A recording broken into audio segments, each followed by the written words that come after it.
তোমাদেরকে শোনাবো আজ এক মসজিদ ভাঙার ইতিহাস। যদি বদরের সাহাবীদের মতো থাকে ইমানি শক্তি, তাহলে পৃথিবীতে করবে রাজ।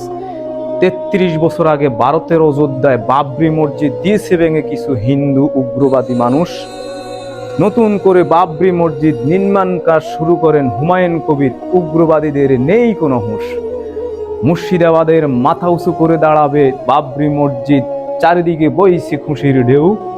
উগ্রবাদীদের ঘুম নেই, হুমায়ুন কবিরের মাথা কাটার জন্য পুরস্কার ঘোষণা করে কোটি টাকা তারা করছে গেউ গেউ। ৪০০ বছর ভারত উপমহাদেশ শাসন করেছে মুসলমান, করেনি কখনো অন্য ধর্মের প্রতি অন্যায় অবিচার। ৭২ বছর ক্ষমতায় এসে তোমরা আজ উগ্রতা দেখাও, করছো মুসলমানদের প্রতি অন্যায়, জুলুম, নির্যাতন, খারাপ ব্যবহার। যতই ষড়যন্ত্র করো, আল্লাহর জমিনে আল্লাহর ঘর মসজিদ হবে, রুখতে পারবে না কেউ, একথা মনে রেখো। ষড়যন্ত্রকারীদের শেষ পরিণতি হবে নমরুদ, ফেরাউন, আবু জাহেলের মতো করে। ঠিক আছে মুসলমান?